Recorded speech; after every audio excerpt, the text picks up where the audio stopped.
The stories you're about to see are about survival, the survival of our union. Almost everywhere you look these days, employers and governments are rolling back wages and benefits and cutting jobs. We hear members questioning why they need their union.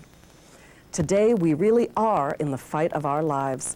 It's not just about whether this public service or that social program is being cut.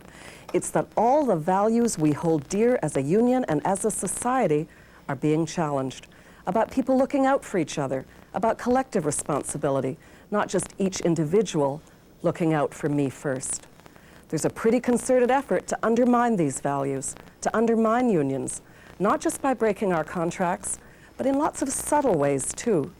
Employers are trying to go around the union. They say we could all be one big happy family without the union.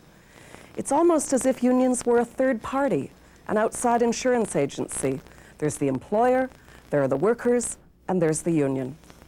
The fact is, we need our union now more than ever to give workers some control over their own lives, to give us a say in workplace change, to gain respect and basic dignity on the job, to fight for jobs and public services, for our children as well as for ourselves.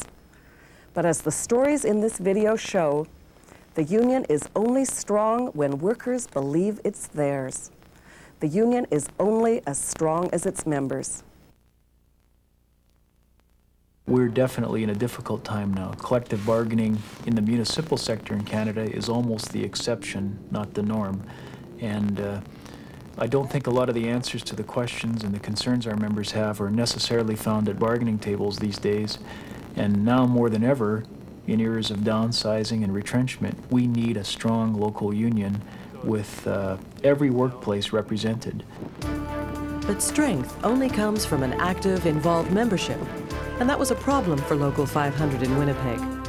Its 6,000 members are spread across the city, making it hard to exchange information and ideas. Their solution? Bring the union meeting to the workplace. The good news is there's a whole bunch of support for maintenance of public services. Our attendance at nighttime meetings has been declining for the last decade, and reaching out to that average rank and file member is probably more important now than it's ever been, given the type of restraint atmosphere we're in. And I think a strong union's needed now, maybe more than ever, and we can't have that strength without membership support. There's a whole bunch of work to do this fall for the local in terms of suggesting that they not privatize and contract out. One of the most important parts of what we do here is to try to see people, communicate with them and listen to them, and build up that support that you need if you're going to bargain collective agreements in today's environment. Get into the analysis of the discipline clause in the collective agreement. I want to spend a little bit of time just reviewing very briefly what we've taken this morning. Because shop stewards are a direct link to the members in each workplace, the local offers special training by staff reps to stewards as a way to strengthen the lines of communication. It's absolutely essential that we give people the tools to do the job if we're asking them to be volunteer union activists. Today, real wages are declining. Security is a huge issue. Downsizing's going on. Those remaining at work are having their workplaces turned upside down through restructuring and reorganization. And in all of those areas, shop stewards who 15 years ago didn't have to concern themselves with those issues now are faced with a stressed out membership who are looking for answers, and the answers aren't found in the collective agreement. And we're having to become better lobbyists, better counselors, better experts in the area of restructuring, more politically active, and all of those require the local union to change. And the status quo, the tools that worked 15 years ago won't and don't work anymore.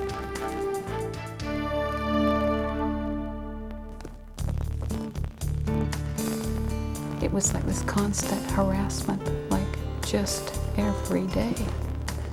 Local 798 has 8 members at the library in Powell River, British Columbia. They worked pretty much in isolation until the actions of their boss, the chief librarian, drove them to their union for help. I mean, the way she was speaking to us was like we were all naughty children. that was the level she was communicating with us. And it's really hard to take that if you're an adult.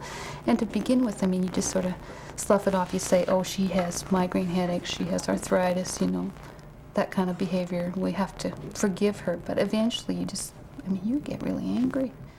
The workers were suffering headaches, nightmares, a lot of stress. I mean, a tremendous amount. People were getting ulcers. They were just, I mean, there was just numerous things that these poor workers were going through.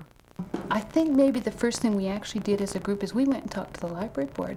Like, we hiked down there to the office of one of the library board members, and we went in and talked to 3 members of the library board and raised our concerns, you know, and said, this is what's happening. And they said, oh, you have to go through procedures, blah, blah, blah, you know, document everything.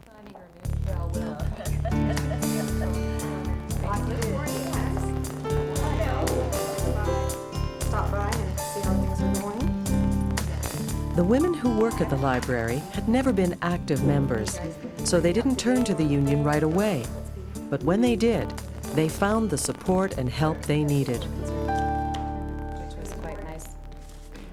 Have the best interests of the library at heart. We had to go through grievances, quite a few grievances, and we went to arbitration on one, and we had to work with a mediator from Vancouver in order to deal with it. And I was the main player in that one on behalf of the members.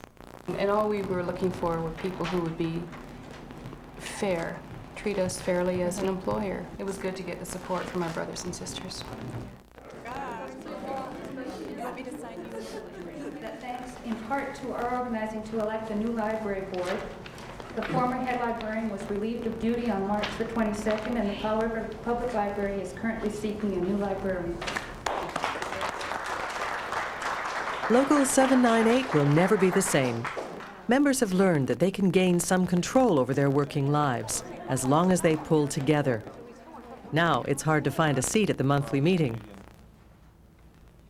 We're more together now than we ever were. I mean, we feel like part of that union now. We never did before. You know, we were just a little offshoot, sort of. But now, I mean, library workers go to all the meetings now. There are at least 2 library workers at all the meetings, and we're a staff of 8. The 2 workshops that I attended provided a lot of information which I considered very pertinent to our situation in Powell River. I was also pleased to find that there is a network out there that we as library workers can tap into.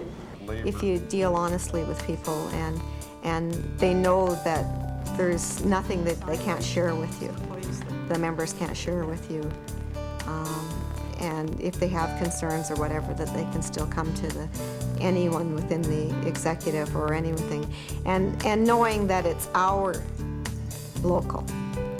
It's not just the executive's local, that it is ours, and that we're a team.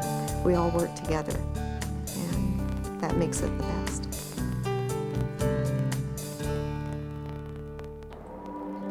For 10 years, Local 474 in Edmonton has been fighting cuts to the educational system. Cuts that put some 600 of its members at risk. They are custodial workers who work in schools, sometimes late at night, alone. Anybody can just walk up and tap that person on the back of the shoulder. And doors are unlocked. We have schools that are open till 11:30 at night, and we have workers working alone in those buildings, and they can run up to 100,000, 200,000 square feet. It's pretty scary sometimes working at night, male or female. It's quite scary. In December, a custodial assistant was sexually assaulted in the elementary school she was cleaning. That night, the gymnasium was used by a community group, and Surinder had been left to lock up the school by herself. Because they don't care, you know. Sometimes they left the door open. It doesn't matter the door is locked or what, you know. But they left the door open, and anything can be happening, you know. My first reaction was anger. I could relate to it. As the president of the local, I've heard the membership complain about it. At that time, I wanted to make sure Surinder had any forms of assistance that we could offer that we could arrange to offer through the employer, and I wanted to make sure that WCB, she was covered under WCB, and I found out that that time the employer wasn't going to put on, so we had to educate them quickly. Judy Darcy has already contacted us and said the Health and Safety Department will assist in any others or any. The local acted quickly. It rallied to Surinder's aid. It made the public aware of her situation, the situation of most custodial workers, and it made some safety recommendations to the school board. We're going to have to make sure we get out into the community, Rita. But the awareness campaign was working. Local 474 found allies and support in the community as the public began to understand the situation. Should take this to the Edmonton working women. I'll present this brief there. Health and safety issues will be brought up, and I figured that'd be an ideal place to hand this out and set up a table and talk about these issues. An injury to one is an injury to all became the workers' rallying cry. And workers, now mobilized, prepared a survey to determine what could be done to prevent this from ever happening again. We're finding out some interesting results out of them too.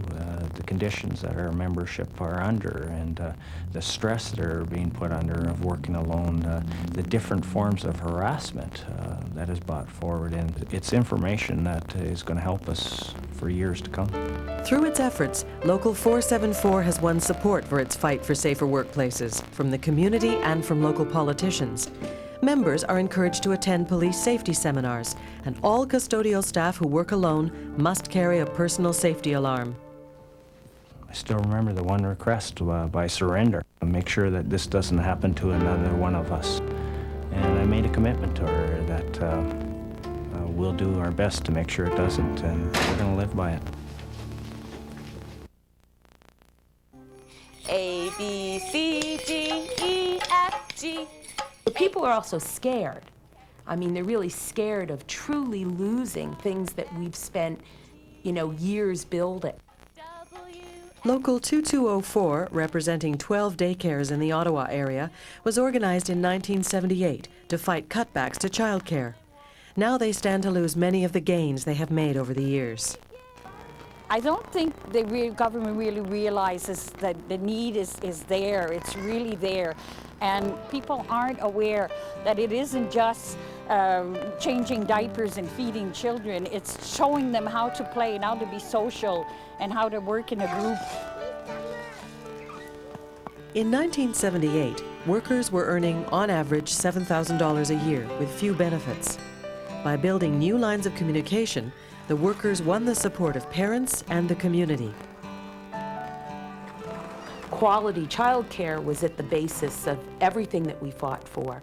And so when we, went to improve our wages, we said this is going to improve staff turnover. So we had to work through how we wanted to work. What was the workplace going to be like? And in many cases, the unionization brought a cohesiveness to the daycare centers. At that point, the staff turnover was really high. Less than 2 years people would stay in the field and then move on. Through the years, this group of workers and parents has continued to fight for improvements in the workplace. Today, the average salary is closer to $30,000, and people are staying for 8 to 10 years. Now, the new Premier of Ontario, Mike Harris, wants to cut these salaries $6,000 to $8,000. In everything we've done in the past, we've always worked not just with the whole membership, but with the parents at all of the centers. That's just the way we've always done things. It's the nature of the service. When we made gains, the parents had to pay more. So we always had to work together to do that. And I think we've just developed a way of doing that, once you tap into that. Although our parents turn over fairly regularly, there's always efforts made within each center that you reach out, you explain what the issues are, and work together to find ways of getting through it. Parents like Jackie Lalonde are strong supporters of the workers. If the teachers aren't getting fair pay and fair their issues aren't being resolved, then ultimately it's the children who are going to suffer. So what are some of the goals that we got out of yesterday? The executive of Local 2204 keeps its members involved and active in several ways. They tap unique skills of the members, and they train potential leaders by rotating executive roles. We're in a building process. We're constantly in a building process. Our membership is 98% women, and women don't often feel real comfortable taking those leadership roles. And so what we've had to do over the years is build in a real team approach. At first I was secretary, and it was something that I was able to do. I was able to go and do minutes, and then as I became more comfortable, then I would take on higher roles. I went and became vice president and then president, and it just grew along with me. They also hold different kinds of meetings to include and involve all their membership in union decisions. We try to tap people for specific issues so that if somebody's really interested in working on the pension issue, they can find a role to work on in that. If they're really into the whole issue of quality care and working with parents, then maybe there's another role for them. So it is finding what allows people to play a role in the union, but not necessarily by attending a meeting. And that means that more people have individually touched the union and made it what it is, and we have to continue to find ways to do that. In CUPE, we believe that members run their local unions. We believe that unions are about democracy, about individuals working together for the common good. Of course, every local in CUPE is different, but the key challenge we face is the same. How do we build a stronger union by involving more members in the union?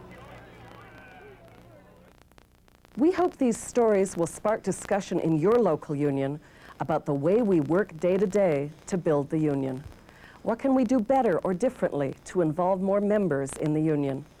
There are lots of other examples, more than could ever fit into one video, that show that CUPE locals are finding ways to build a stronger union, member by member, workplace by workplace, community by community. In CUPE, we're proud to say that our members are our strength. These stories show that even though we are in the fight of our lives, we do have the strength to take on that fight.